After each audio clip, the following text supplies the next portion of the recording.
Welcome to Talking Bengals, a Bengals site made by the fans for the fans.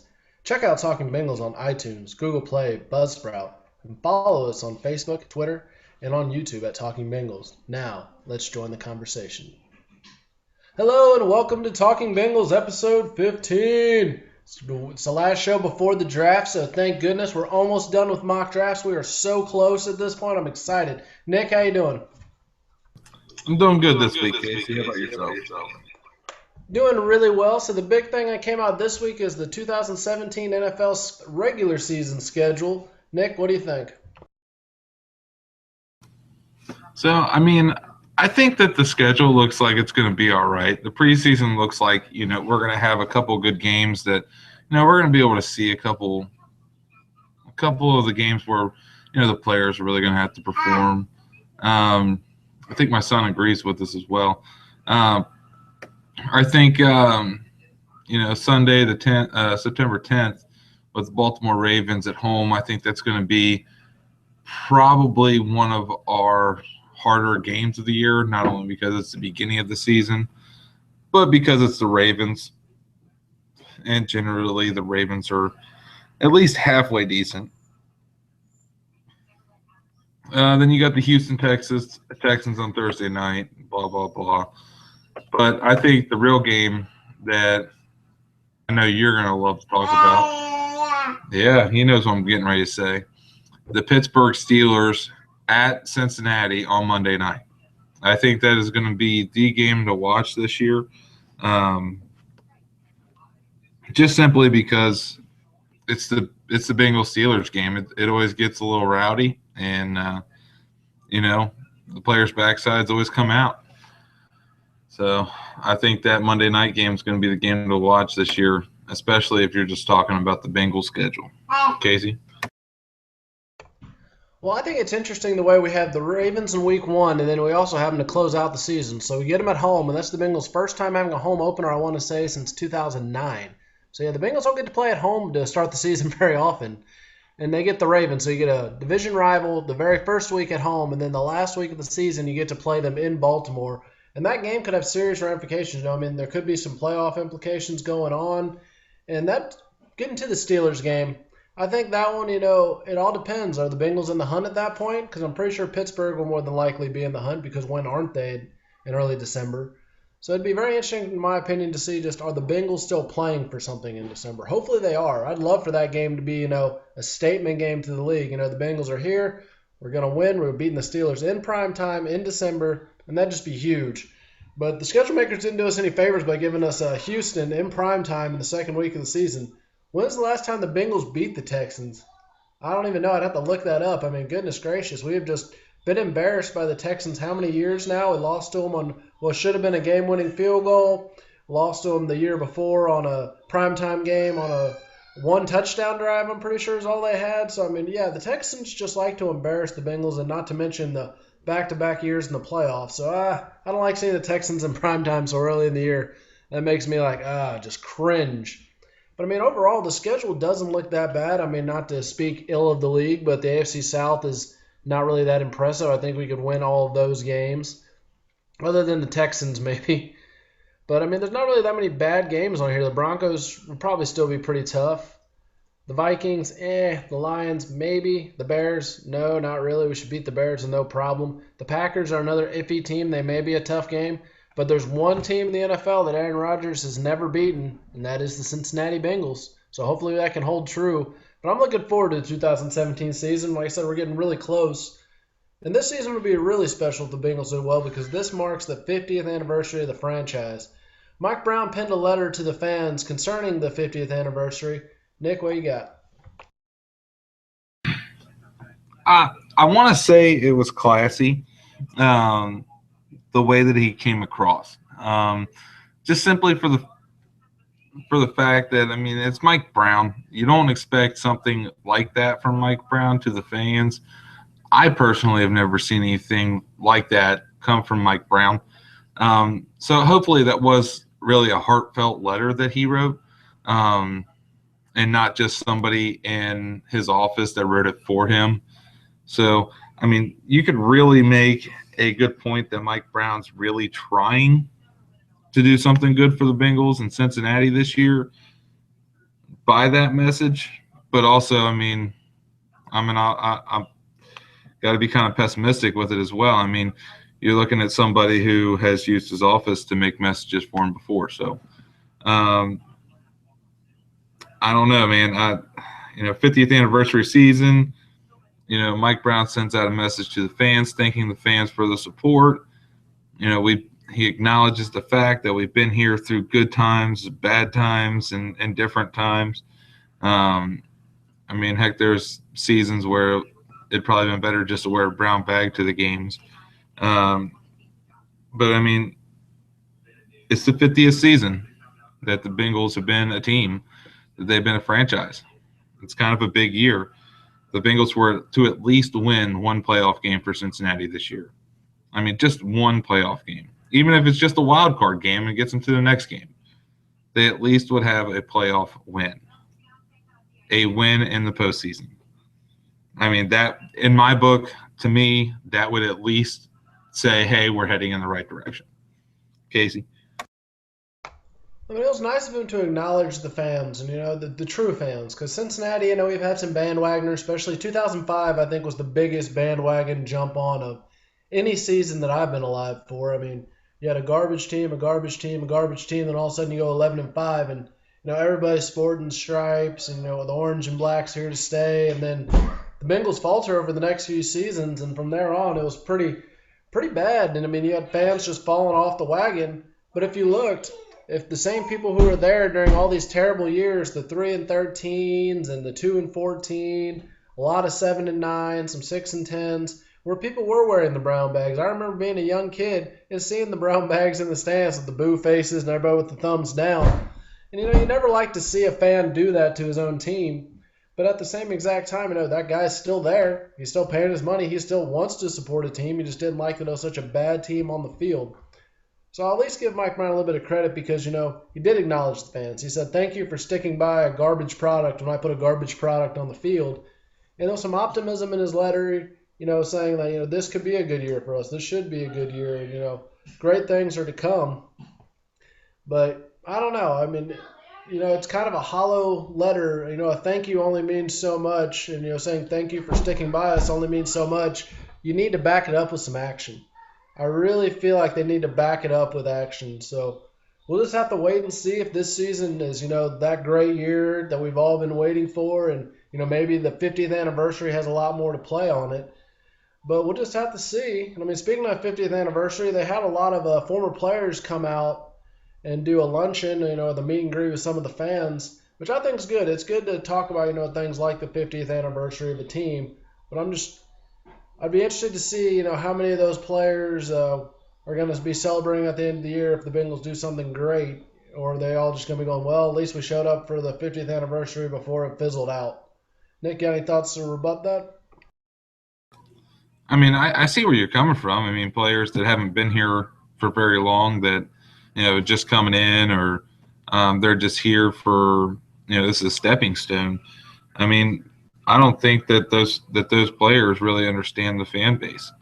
You have fans like us who take it to heart. The Bengals out there playing and showing their backsides, or going out there and really showing a real true role model, on and off the field. I kind of want to lead into the next segment that we're going to talk about with Mohamed Sanu. You have a true role model, a true guy that goes out there on the field and does what he needs to do, and then goes off the field and does what he needs to do. Casey, I'll let you go, and then I guess you can throw it back at me. Well, what Nick was hinting at was this week Mohamed Sanu was on a plane going somewhere. I didn't get quite the destination. I'm going to assume he was departing from Atlanta. But at the end of the flight, a woman slipped a little note into his hand, and as he read it, he posted it to his Twitter or Instagram. I can't remember which one. But it pretty much said that, she had been sitting behind him with her family, and she had a young son who had just joined a select hockey team, and even though he's only 10 years old, it's still a big deal. It's a traveling team, and he watched a professional athlete be very polite to everybody, study his playbook really hard on the flight, eat the right foods on the flight, and just do the right things. And that is a positive role model. That's what all athletes should realize. They're all being held to a standard, whether they know they are or not. And for Mohamed Sanu to just do that without knowing eyes are on him, that's just classy. I knew the guy was classy when he was in Cincinnati. Good athlete, worked hard. Unfortunately, it didn't pan out quite like we wanted it to as Bengals fans. But you know what? We didn't wish him any ill when he went to Atlanta. We wished him all the best. And too bad they couldn't beat the Patriots in the Super Bowl. I'd have been a lot happier than seeing the Patriots win again. But no, just to have a class act guy like that, somebody your kids can look up to. You know, especially right now with the Adam Jones issues and all these other issues going on around the league and problems with draft choices that could have, steroid use or drug use or slapping women or other terrible things. It's great to be able to look at an athlete and go, that's what a professional athlete should be. That right there, studying their playbook, working hard, eating right, and being humble and kind to people.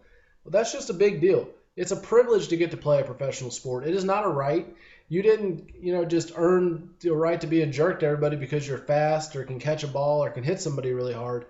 You need to be humble and kind as a professional athlete because it is a privilege. It's a privilege to do that every day. So thank you, Mohamed Sanu, for doing awesome things and being a great role model for our children.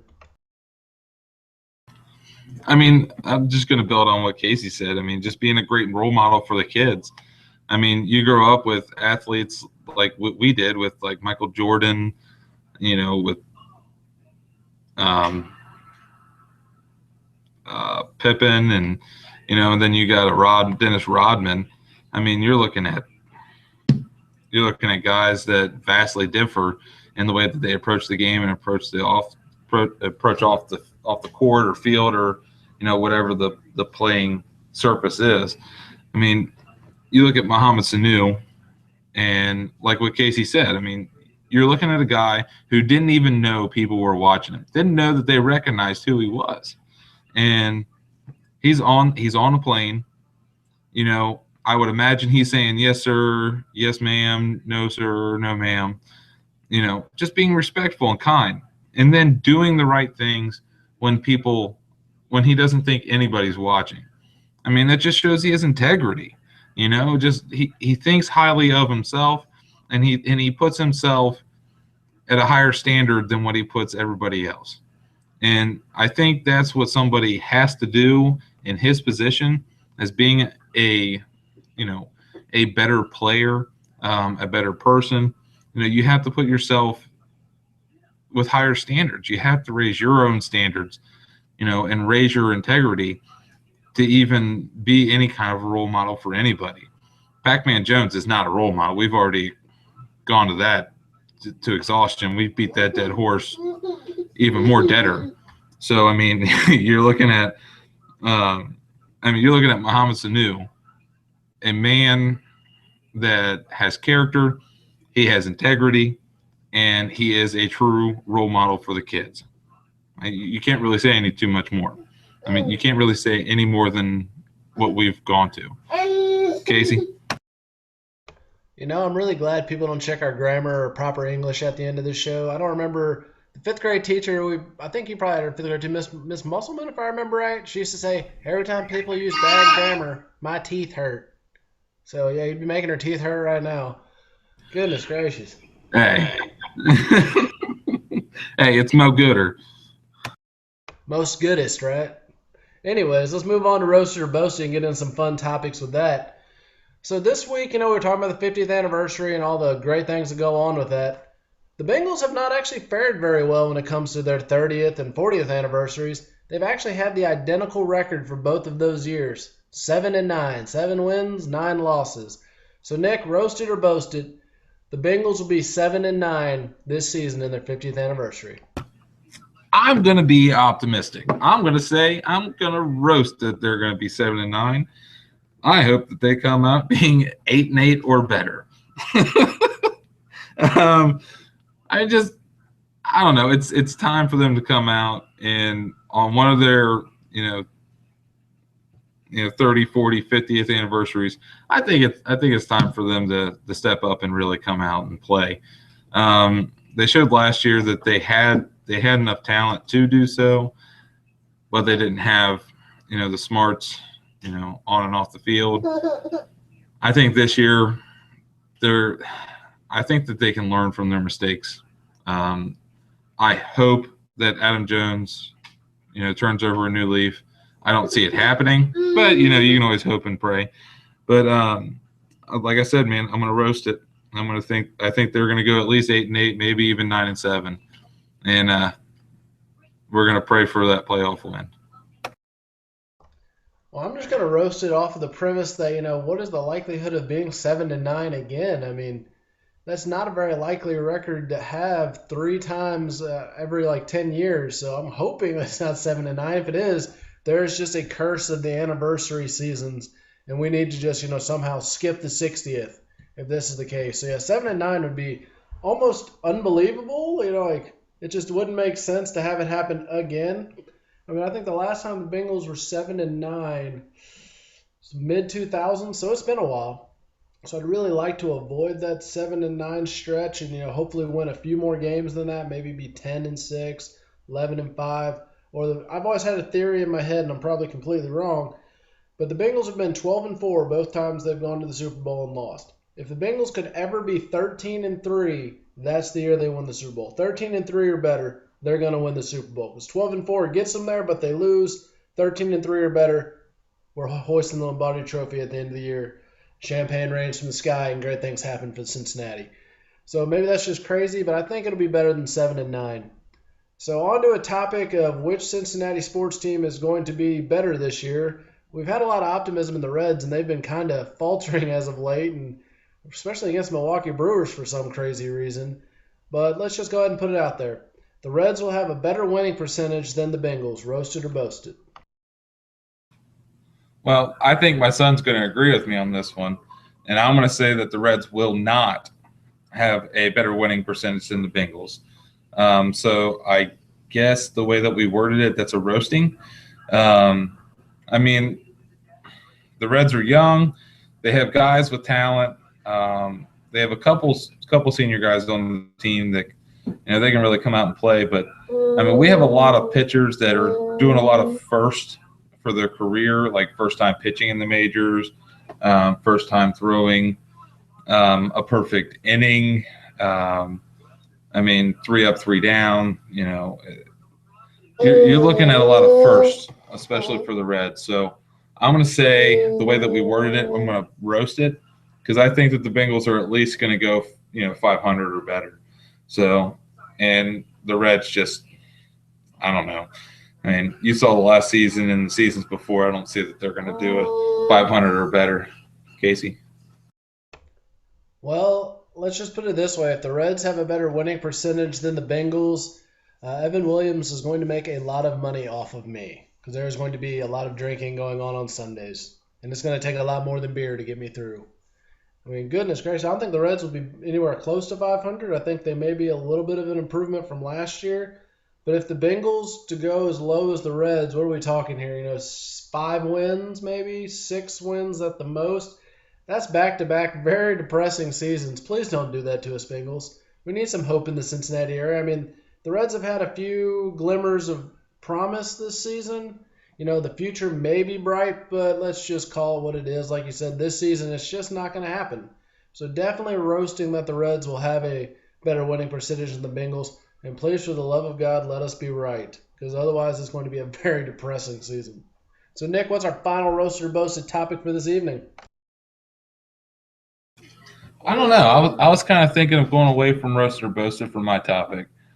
I was thinking more of a lighthearted conversation about something. What do you think, Case?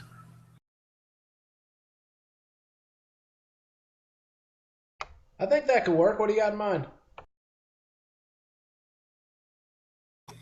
I was thinking about the joys of growing up, working on the field, on the baseball field, and then being able to enjoy what we did working on the field by playing on it and going out there and whipping the other team's backside. Just, I don't know, just kind of a little bring back some memories. Man, you're talking about good old nostalgia there. I absolutely hated working on the field, to be honest with you. Thought it was miserable.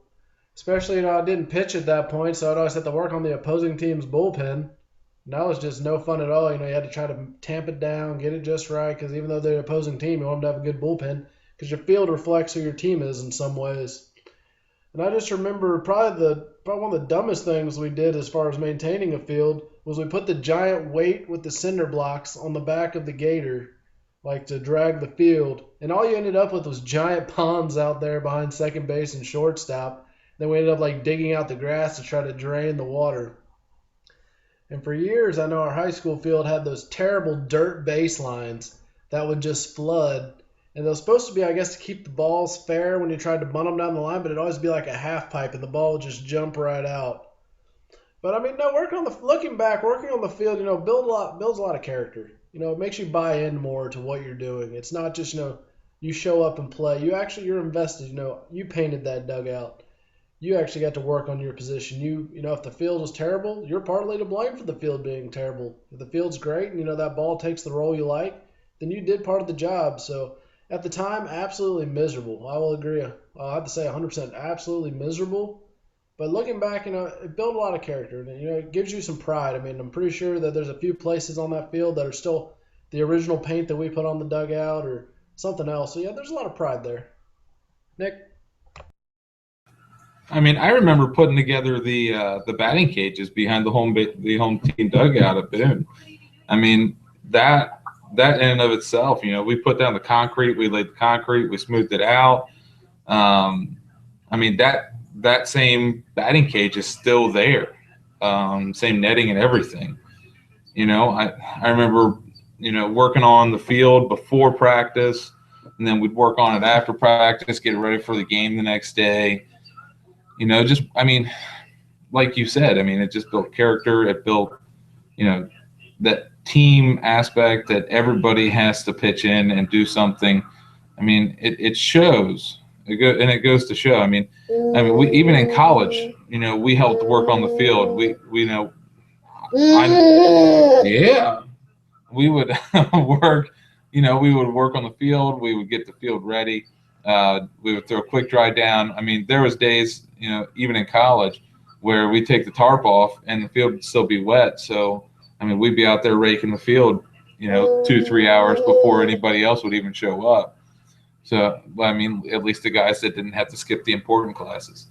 I mean, there were so many times that you could just build teamwork and, build character just by getting out there and working on the field and, just knowing that what you did enabled you to play that day and to do that with a sport that you love.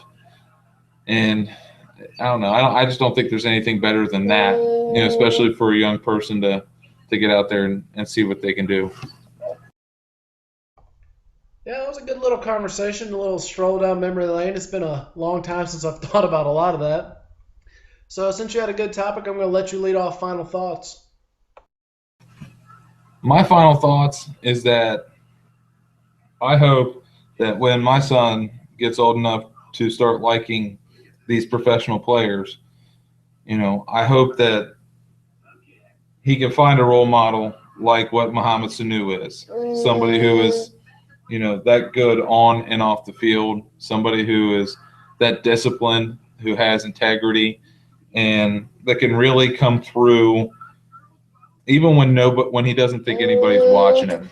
I mean, that's a big thing to do something like what he did, not even thinking anybody was watching him.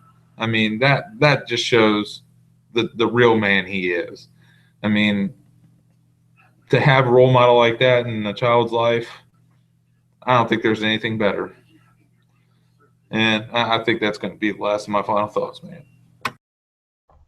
My final thoughts this week are actually all about the draft. For those of you who will not realize it when you're listening to this, the draft is currently going on, but we're not going to bring up any of that topics this week. That is all being saved for next week. Probably going to have a big draft show, expecting on inviting a few guests to give more than just two opinions on the Bengals draft selections, as well as the overall draft in general, and then a way forward. So probably going to have a couple people join us next week. Should be fairly interesting, the largest show we've ever had. So please tune in next week and check us out. So I'm very excited about that, and that'll be my final thoughts. So check out Talking Bengals. You can subscribe to us on Facebook, Twitter, also on YouTube for our channel, Talking Bengals. And you can also listen to our podcast on iTunes, Google Play, and Buzzsprout. Till next week, hoo day. Blue Day.